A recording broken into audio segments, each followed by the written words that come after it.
ओए पुत्र, शमशेरे के इरादे नेक नहीं है। लेकिन वो तो आपके भाई है ना, तो फिर उनका इरादा नेक क्यों नहीं है? पुत्र, हमारे बाबूजी ने उसकी हरकतें देख करके उसे जमीन जायदाद से बेदखल कर दिया था। लेकिन वसीयत में एक ऐसी बात लिख दी थी कि अगर मेरा बेटा नहीं होगा ना तो शमशेर का बेटा तमाम जायदाद का वारिस होगा। अमृता ये सब पता नहीं चलना चाहिए। माँ मिलने वाली है ना। आपका होने वाला वारिस कमलजीत का बेटा आपकी परंपरा को आगे बढ़ाएगा। जिस तरह आपने गांव वालों की देखभाल की है ना, वैसे ही आपका पोता भी सारे गांव की देखभाल रखेगा। आपके कहने पर सच का साथ देने निकला था, तो हुआ क्या? शमशेर से भी भिड़ गया। और हम आराम से घर पे बैठे और वो हत्यारा आपकी कुर्सी पर पंचायत में बैठ रहा है। कमलजीत तो अब रहा नहीं। और अगर प्राची ने अपनी आंखें नहीं खोली तो तुम अकेली रह जाओगी। जो काम कमलजीत ने करना था वो अब मैंने ही तो करना है। वंश खत्म हो गया। मेरे पिंड को कौन संभालेगा? मैं अकेली नहीं, भगवान की दया से मेरे पास सब कुछ है। और अब मेरा आने वाला बच्चा भी, जो मेरा और इस पूरे पिंड का सहारा बनेगा।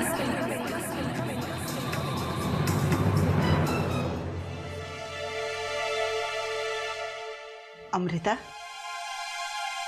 आने वाले कल के बारे में सोच रही है? नहीं बेबे, आपको वो वाली कहानी याद है जिसमें भगवान विष्णु ने मोहिनी का रूप लिया था? हाँ, याद है। क्यों? बेबे, अब जो मैं कहने जा रही हूँ वो आज से पहले भी हो चुका है। भगवान विष्णु ने भी रचना रची थी अपने लोगों को बचाने के लिए। पुत्र, तो ये क्या बातें ले बैठी? तुझे आने वाले कल की फिक्र नहीं है?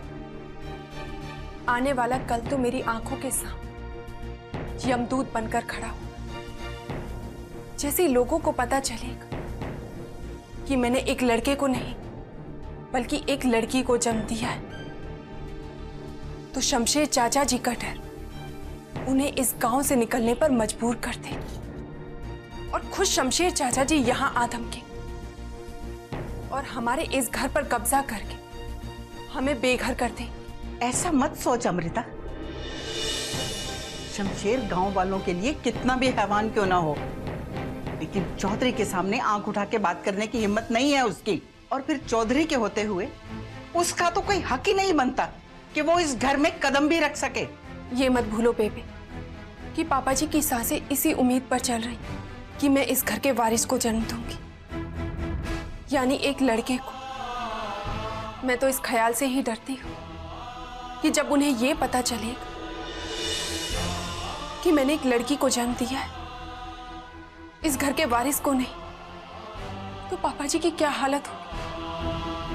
वो और कमजोर हो जाएंगे। मैं जानती हूं कि उन्हें जमीन जायदाद इनके जाने का कोई दुख नहीं होगा। उसके बाद हमारे पिंड पर जो मुसीबत आएगी वो पापा जी को जिंदा नहीं रहने देगी बेबे।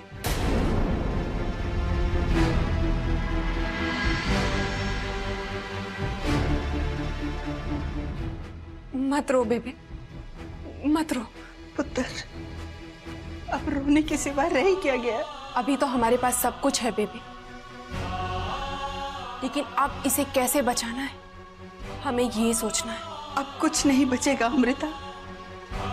जब गांव के लोगों को, शमशेर को, चौधरी को पता चलेगा कि तुमने इस खानदान के वारिस को नहीं एक लड़की को जन्म दिया है, तो सब खत्म हो जाएगा। बेबे, अगर किसी को ये पता ही ना चले तो? क्या मतलब?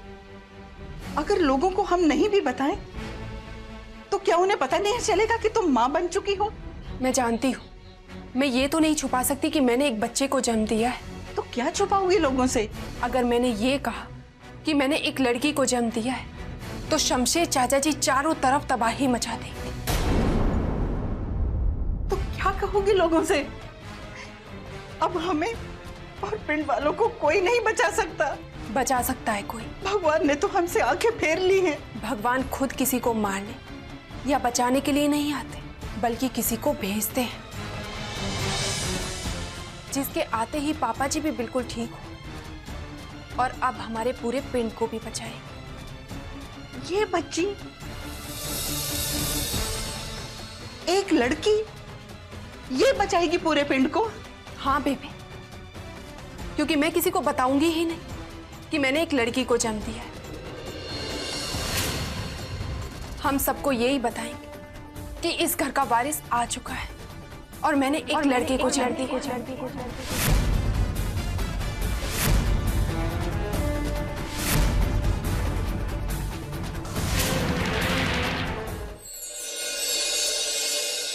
बिल्कुल जीत पे गया है बेबे। 100 साल जीवे, राज करे, रब करे किसी दुश्मन की नजर ना लगे इसनो।